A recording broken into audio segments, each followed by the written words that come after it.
بسم اللہ الرحمن الرحیم،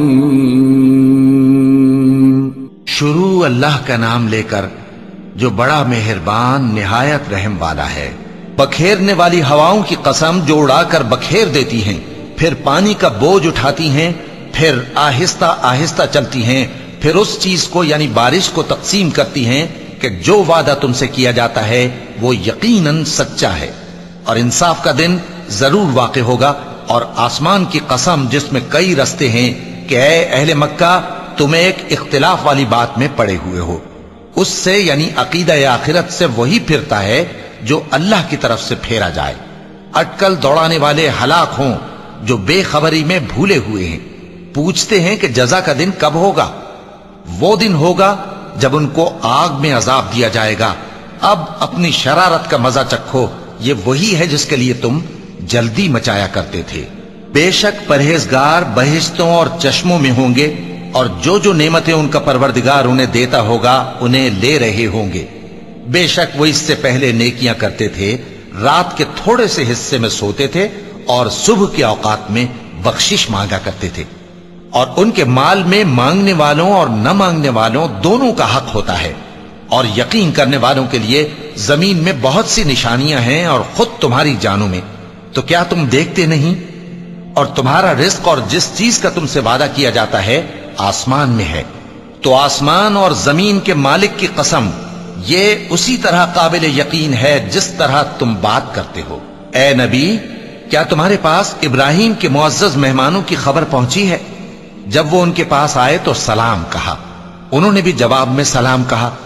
دیکھا تو ایسے لوگ کہ نہ جان نہ پہچان۔ پھر وہ اپنے گھر جا کر ایک بھنا ہوا موٹا بچڑا لائے اور کھانے کے لیے ان کے آگے رکھ دیا۔ کہنے لگے کہ آپ تناول کیوں نہیں فرماتے؟ اور ان سے خوف محسوس کیا۔ انہوں نے کہا کہ خوف نہ کیجے، اور ان کو ایک دانش مند لڑکے کی بشارت سنائی۔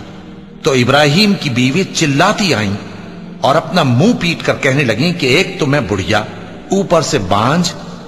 انہوں نے کہا تمہارے پروردگار نے یوں ہی فرمایا ہے، وہ بے شک صاحب حکمت ہے، خبردار ہے۔ ابراہیم نے کہا کہ فرشتوں، اب تمہارا اصل کام کیا ہے؟ انہوں نے کہا کہ ہم گناہگاروں کی طرف بھیجے گئے ہیں تاکہ ان پر گارے کی پتھریاں برسائیں جن پر حد سے بڑھ جانے والوں کے لیے تمہارے پروردگار کے ہاں سے نشان کر دیے گئے ہیں۔ پس وہاں جتنے مومن تھے ان کو ہم نے نکال لیا، پھر اس بستی میں ہم نے ایک گھر کے سوا مسلمانوں کا کوئی گھر نہ پایا، اور جو لوگ عذاب علیم سے ڈرتے ہیں ان کے لیے ہم نے وہاں نشانی چھوڑ دی۔ اور موسیٰ کے حال میں بھی نشانی ہے، جب ہم نے ان کو فرعون کی طرف کھلا ہوا معجزہ دے کر بھیجا تو اس نے اپنی قوت کے گھمنڈ پر منہ موڑ لیا اور کہنے لگا یہ تو جادوگر ہے یا دیوانہ۔ تو ہم نے اس کو اور اس کے لشکروں کو پکڑ لیا اور ان کو سمندر میں پھینک دیا، اور وہ کام ہی قابل ملامت کرتا تھا۔ اور عاد کی قوم کے حال میں بھی نشانی ہے، جب ہم نے ان پر نامبارک ہوا چلائی، وہ جس چیز پر چلتی اس کو ریزہ ریزہ کیے بغیر نہ چھوڑتی۔ اور قوم سمود کے حال میں بھی نشانی ہے، جب ان سے کہا گیا کہ ایک وقت تک فائدہ اٹھا لو، پس انہوں نے اپنے پروردگار کے حکم سے سرکشی کی، سو ان کو کڑک نے آ پکڑا اور وہ دیکھ رہے تھے۔ پھر وہ نہ تو کھڑے رہنے کی طاقت رکھتے تھے اور نہ مقابلہ کر سکتے تھے، اور اس سے پہلے ہم نوح کی قوم کو ہلاک کر چکے تھے۔ بے شک وہ نافرمان لوگ تھے۔ اور آسمان کو ہم ہی نے اپنی قدرت سے بنایا، اور ہم کو ہر طرح کی قدرت ہے، اور زمین کو ہم ہی نے بچھایا، تو دیکھو ہم کیا خوب بچھانے والے ہیں۔ اور ہر چیز کے ہم نے دو دو جوڑے بنائے تاکہ تم نصیحت حاصل کرو۔ تو تم لوگ اللہ کی طرف دوڑ چلو، میں اس کی طرف سے تم کو صاف صاف خبردار کرنے والا ہوں۔ اور اللہ کے ساتھ کسی اور کو معبود نہ بناؤ، میں اس کی طرف سے تم کو صاف صاف خبردار کرنے والا ہوں۔ اسی طرح ان سے پہلے لوگوں کے پاس بھی جو پیغمبر آتا تو وہ بھی اس کو جادوگر یا دیوانہ کہتے۔ کیا یہ لوگ ایک دوسرے کو اسی بات کی وصیت کر مرے ہیں؟ نہیں، بلکہ یہ شریر لوگ ہیں۔ تو اے نبی ان سے منہ موڑ لو، تم کو ہماری طرف سے ملامت نہ ہوگی، اور نصیحت کرتے رہو کہ نصیحت مومنوں کو نفع دیتی ہے۔ اور میں نے جنوں اور انسانوں کو اسی لیے پیدا کیا ہے کہ وہ میری عبادت کریں۔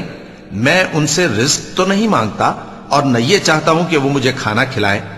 اللہ ہی تو سب کو رزق دینے والا ہے، زور آور ہے، مضبوط ہے۔ سو کچھ شک نہیں کہ ان ظالموں کے لیے بھی عذاب کی نوبت مقرر ہے، جس طرح ان کے ساتھیوں کی نوبت تھی۔